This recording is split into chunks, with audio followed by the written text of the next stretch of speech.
బాకీ పడ్డది మీరే. ఈ బాకీ కార్డుల గొడవ నడుస్తున్నది. బీఆర్ఎస్ బాకీ కార్డులని ప్రతి ఇంటికి మేము పంచుతామని రెడీ అవుతున్నారు వాళ్ళు లోకల్ బాడీ ఎలక్షన్స్ నేపథ్యంలో. 2500 మహిళలకు ఇవ్వాలి, రుణమాఫీ ఇంకా అందరికి కాలే, రైతు బంధు ఒకటి ఎగ్గొట్టిరో 2 ఎగ్గొట్టిరో, తులం బంగారం ఇవ్వాలి, ఇట్లా ఏవైతే హామీలు ఇచ్చారో ఆ మొత్తం హామీలకు సంబంధించి ఈ హామీలు ఇంకా అమలు కాలేదని బాకీ కార్డుని ప్రతి కార్డు ప్రతి ఇంటికి పంచబోతున్నారట. దీని మీద నిన్న వీళ్ళు ఒక కార్యాచరణ తీసుకున్నారు కాంగ్రెస్ వాళ్ళు. పిసిసి అధ్యక్షుడు మహేష్ కుమార్ గౌడ్ ప్రెస్ మీట్ పెట్టిండు. బాకీ పడ్డది మేము కాదు మీరే, మీ హయాంలో హామీలన్నీ ఎగ్గొట్టి మా పైన దుష్ప్రచారమా? బీఆర్ఎస్ బాకీ కార్డు ప్రచారంపై PCC chief Mahesh Goud fire. మేము ఇచ్చిన హామీలన్నీ నెరవేరుస్తున్నాం. రేషన్ కార్డులు, సన్న బియ్యం, ఉద్యోగాలు, ఫ్రీ కరెంట్ ఇస్తే బాకీ పడ్డట్ట. బాకీలు బకాయిల గురించి మాట్లాడితే కేసీఆర్ఏ మొదటి ముద్దాయి. మీరు చేసిన అప్పులకు మేము వడ్డీలు కడుతున్నాం. స్థానిక జూబ్లీహిల్స్ ఎన్నికల్లో గెలుపు మాదే. నిరుద్యోగుల కలలు సాకారం చేస్తే బాకీ పడ్డట్ట. మీరు ప్రతి ఇంటికి ఒక ప్రభుత్వ ఉద్యోగం అని చెప్పి ఎంతమందికి ఉద్యోగాలు ఇచ్చారు? మీ పాలనలో ఎంతమందికి దళిత బంధు ఇచ్చారు? మేము 500 సబ్సిడీతో గ్యాస్ సిలిండర్ ఇస్తే బాకీ పడ్డట్ట. 200 యూనిట్ల వరకు ఉచిత విద్యుత్ ఇస్తే బాకీ పడ్డట్ట. ఆరోగ్యశ్రీ పరిధిని 10 లక్షలకు పెంచితే బాకీ పడ్డట్ట.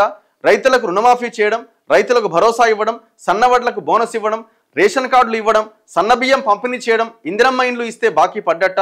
వీటికి బీఆర్ఎస్ నేతలు సమాధానం చెప్పాలి.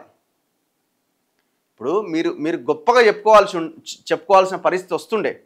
మీరు విద్య కోసం 6% కేటాయించేది మేము 15%, 20% కేటాయించినాం, ఇది బాకీ పడ్డట్ట అని చెప్పుకుంటుంటే చాలా గొప్పగా ఉంటుండే. ఏముందండి ఫ్రీ స్కీమ్లది? రేషన్ కార్డు ఇచ్చినా, 1000 రూపాయలు ఇచ్చినా, గ్యాస్ ఫ్రీ ఇచ్చినా, అరే పొరగాని చదువు చెప్పు, రోగం వస్తే వైద్యం అందించు, గవర్నమెంట్ హాస్పిటల్ని స్ట్రెంథన్ చేయి, గవర్నమెంట్ స్కూళ్ళని స్ట్రెంథన్ చేయి, జనరేషన్ని కాపాడే ప్రయత్నం చేయి, భవిష్యత్ తెలంగాణని నిర్మించు. ఆ ప్రయత్నం ఎందుకు జరుగుతలేదు? ఇందులో ఈ విషయంలో బీఆర్ఎస్ బాకీ పడ్డది, కాంగ్రెస్ బాకీ పడ్డది, ఈ దేశంలో ఉన్న బీజేపీ ప్రభుత్వం కూడా బాకీ పడ్డది. మీరందరూ ప్రజలకి బాకీ పడ్డ వాళ్ళే.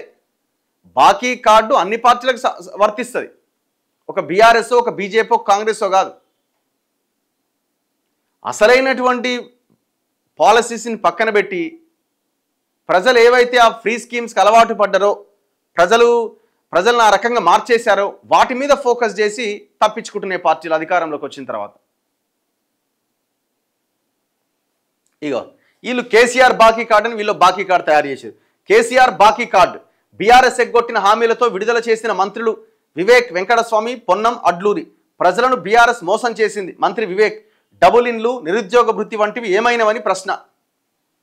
ఇప్పుడు వాళ్ళు ఒక బాకీ కార్డు పెట్టి వాళ్ళోటి రిలీజ్ చేసి వీళ్ళోటి రిలీజ్ చేశారు. మేమంటున్నాము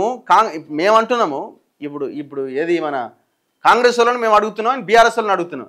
బీఆర్ఎస్ వాళ్ళ బాకీ కార్డులో మీరు చేసిన దోపిడీ మీద కాంగ్రెస్ మిమ్మల్ని ఏమంటలేదు, అది పెట్టుర్రి, అది కూడా బాకీ కార్డులో పెట్టుర్రి. కాంగ్రెస్ వాళ్ళు కూడా పెట్టుర్రి. ఇచ్చిన హామీల్లో అవినీతిని నిర్మూలిస్తామన్నారు, అవినీతి కొనసాగుతూనే ఉన్నది. చేసిన అవినీతిని కక్కిస్తామన్నారు, కక్కిచ్చిందిలే చేసింది. మరి ఇవన్నీ బాకీనే కదా. ఇది కేవలం ఎలక్షన్ స్టంట్ అండి. ఏ పార్టీదని ఏముండదు, అంత డ్రామా. ఎలక్షన్లలో ఏదో ఏమంటారు కదా WWF అట్లా కుస్తీ పోటీ లాంటిదే తప్ప ఇంకొకటి కాదు. ఇది కుస్తీ పడ్డట్టే పడతారు, మళ్ళీ కౌగులించుకుంటారు. సాయంత్రానికి పొద్దుగాల కొట్లాడతారు, సాయంత్రానికి కౌగులించుకుంటారు. తెలంగాణలో 25 లక్షల ఎకరాల భూమి, అటవీ భూమి, వక్ఫ్ భూమి, ఇనాం భూములు, మట్లాండ్స్, ఇంకా రకరకాల పేర్లతో ఉన్న భూములు, అసైన్డ్ భూములు పట్టాల కింద మారిపోయినాయి అని టెరాసిస్ అనే కంపెనీ ప్రభుత్వానికి ఒక రిపోర్ట్ ఇచ్చిందని మనం వార్త చూసినాం ఇదే వెలుగు పేపర్లో. మరి ఆ 25 లక్షల ఎకరాలకు సంబంధించిన భూమి అన్యాక్రాంతం అయినప్పుడు అది బాకీ పడ్డట్టు కాదా? ఎవడు సమాధానం చెప్పాలి దీనికి? ఇప్పుడు కాంగ్రెస్ సమాధానం చెప్పాలి, అధికారం చెలాయించిన 10 ఏళ్ళ అధికారంలో ఉన్న బీఆర్ఎస్ సమాధానం చెప్పాలి. ఈ టోటల్ ఎపిసోడ్లో బీజేపీ ఏడుందా అంటే మొన్ననే చెప్పినాయి కదా, 1000 రగ్గులు కప్పుకొని చల్లగా పడుకున్నారు వాళ్ళు. మొత్తం ఆ ఏసీ అన్ని ఏసీలేమో 16 నెంబర్ కింద పనిచేస్తే కదా, వాళ్ళ బీజేపీ వాళ్ళ ఏసీ ఒకటో -1 కింద పనిచేస్తున్నాయట. -1 కూడా వస్తుంది. మన దాంట్లో 16 దొక్కంగా నీకు రాదు కదా, వాళ్ళది -1 వస్తుంది వాళ్ళ ఏసీ, బీజేపీ వాళ్ళది. -1లో పెట్టుకొని డోర్లు వేసుకొని 1000 రగ్గులు కప్పుకొని పడుకున్నారు వాళ్ళు. ఈ టోటల్ ఎపిసోడ్లో వీళ్ళు ఏడున్నారండి ఫైట్లో? గాలి కొదిలేసిన మొత్తం ఇష్యూస్ అని. ఏమనంటే ఆడ ప్రెస్ మీట్, ఈడ ప్రెస్ మీటు, ఇందిరా పార్క్ దగ్గర ధర్నా, ఒక గంట సేపు షో చేయాలి, అవతల పడాలి. అంతకుమించి వీళ్ళు చేస్తున్నది ఏం చెప్పండి?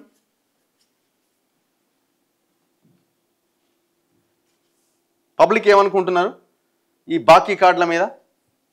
అందరూ దొంగలే భూములు దోచుకునే విషయంలో. రాబోయే స్థానిక ఎన్నికల్లో పోటీ చేసే యువతకు మీ సూచనలు, సలహాలు మరియు మనతోవేలుగ ఆధ్వర్యంలో గ్రామానికి ఉపయోగపడే మంచి మేనిఫెస్టో ఏర్పాటు చేయండి. నిజాయితీగా ప్రజల కోసం పనిచేసే యువతకు అండగా ఉండండి. నేనేమంటానంటే, ప్రజలు ఆలోచించాల్సింది మీ గ్రామంలో అందుబాటులో ఆ నాయకుడు ఉంటాడా? నెంబర్ 1.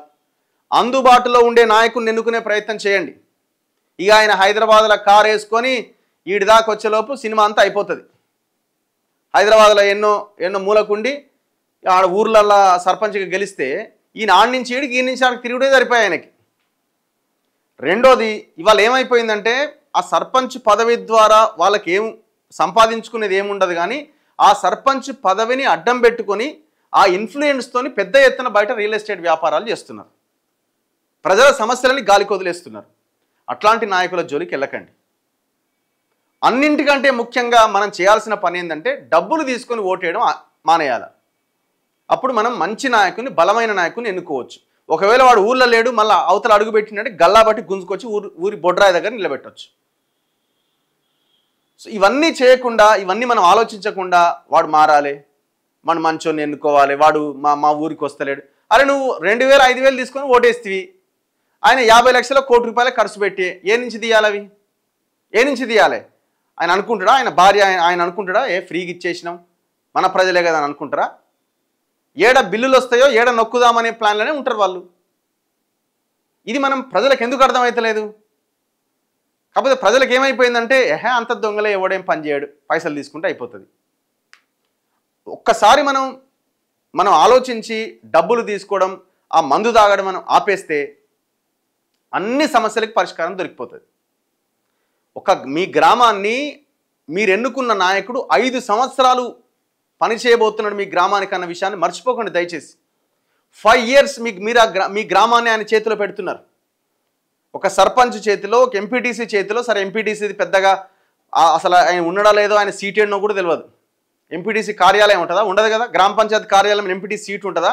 ఆ కుర్చీ ఏడు ఉంటుందో కూడా తెలియదు, ఆయన ఏడు ఉంటాడో కూడా తెలియదు, ఏడికి పోతాడో కూడా తెలియదు. సో ఈ సర్పంచ్ని ఎన్నుకునే క్రమంలో మీరు 5 ఏళ్ళు మన కోసం ఈయన పనిచేస్తాడన్న కోణంలో ఆలోచించి ఎన్నుకునే ప్రయత్నం చేయండి. ఒకటే ఒక పరిష్కారం, పైసలు తీసుకోకుండా ఓటేయాలి, గంతే. అంతకు మించిన ఆప్షన్ ఇంకొకటి లేదు. లోకల్ వాళ్ళని ఎన్నుకోండి. ఈ అవినీతి మారదు, అందరూ దొంగలే, మార్చాల్సింది మనమే కదా. అవినీతి మారదు అని అంటే ఎట్లా? ఇప్పుడు ఎక్కడో దగ్గర 5%, 10% కరప్షన్ జరుగుతుంటుంది పైన అట్లా. ఒరియమ్మ మొత్తం అంత అవినీతి జరుగుతుంటే ఎందుకు ఈ సిస్టమ్ మారకూడదు? బాకీ పడ్డవాడు బాకీ చేసినవాడు బాగానే ఉన్నాడు. కేసీఆర్ చేయబట్టి స్థానిక ఎన్నికల్లో డబ్బులు పంచుడు ఎక్కువైందట. నిజాయితీ గల స్థానికంగా ఉన్న వ్యక్తులను మాత్రమే సర్పంచ్లుగా ఎన్నుకోవాలి. రఘు గారు, మీరు మీలాంటి వాళ్ళు రాజకీయాల్లోకి రావాలి, విద్య కోసం మీరు ఫైట్ చేయాలి. ఇప్పుడు ఇట్లా చెప్పాలి కదా, మరి ఇట్లా చెప్పేవాళ్ళు కూడా ఉండాలి కదా. రాజకీయాలు ఎందుకు? రాజకీయాలు చేసేవాళ్ళు రాజకీయాలు చేస్తారు, మరి మాట్లాడే వాళ్ళు కూడా ఉండాలి కదా. ఓటింగ్ ముగియడానికి అరగంట ముందు వరకు కూడా బేరం నడుస్తుందట. అంటే ప్రజలు ఎంతలా మారిపోయారో అర్థమవుతుంది. అంతేగా. ఊరియమ్మ నాకు 500 ఇచ్చిరు, పక్కోనికి 2000 ఇచ్చిరని బయటకు వచ్చి మనం ధర్నా చేస్తుంటాం. ఈ ఏడున్నాం మనం. హుజురాబాద్ ఎలక్షన్లో మా ఇంటికి పైసలు ఎట్లియ్యరు, వానికి కోటర్ ఇచ్చిరు, కోటర్ మళ్ళీ మంచి మంది ఇచ్చారు, నాకు కోటర్ కాదు కదా 90 కూడా పోయలేదని చెప్పి ప్రజలు రోడ్ల మీదకి వచ్చి ధర్నాలు చేసిన పరిస్థితి చూసినాం. ఈ ఎక్కడున్నాం మనం చెప్పండి. ఇప్పుడు హైదరాబాద్ నుంచి తీసుకొస్తారు ఓటర్లందరినీ, ఇక ఆడికి వచ్చినాక వెయిట్ చేస్తూ ఉంటాం మనం. మరి పెట్రోల్ పైసలు ఇవ్వకపోయి ఇంత దూరం నుంచి హైదరాబాద్ నుంచి ఇడిదాకా వస్తుంది అంటే అప్పుడు ఆయన పైసలు ఇస్తేనే ఓటు, పైసలు లేకపోతే మళ్ళీ వెనక నుంచి వెనక్కే. అట్లా కూడా ఉన్నారు, ఓటు వేయకుండా రిటర్న్ వెళ్ళిపోయిన వాళ్ళు.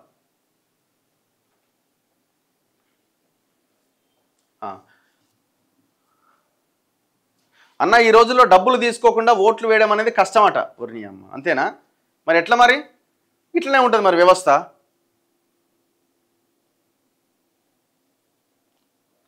అన్న సర్పంచ్ ఎలక్షన్లు కూడా బాగా కాస్ట్లీ అయినాయి. దాదాపు 30 నుంచి 40 లక్షలు ఖర్చు పెడుతున్నారు. ఓ ₹1 కోటి కూడా పెడుతున్నారు. రియల్ ఎస్టేట్ బాగా ఉన్న విలేజెస్ ఉంటాయి హైదరాబాద్ చుట్టుపక్కల, ₹1 కోటి పైన పెడుతున్నారు. కోటి కాదు, ఇంకెక్కువే నడుస్తున్నది.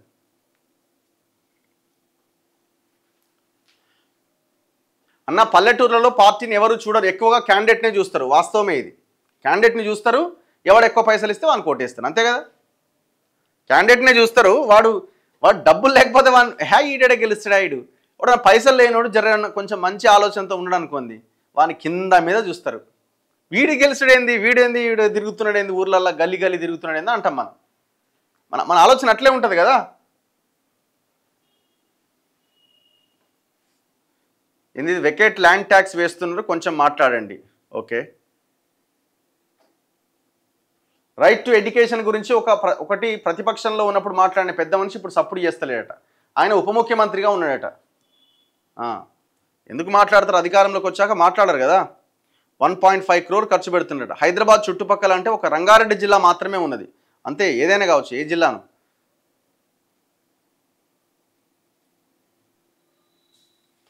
ఎవడాయుడు రామచంద్ర అంటే ఎవడాయుడు,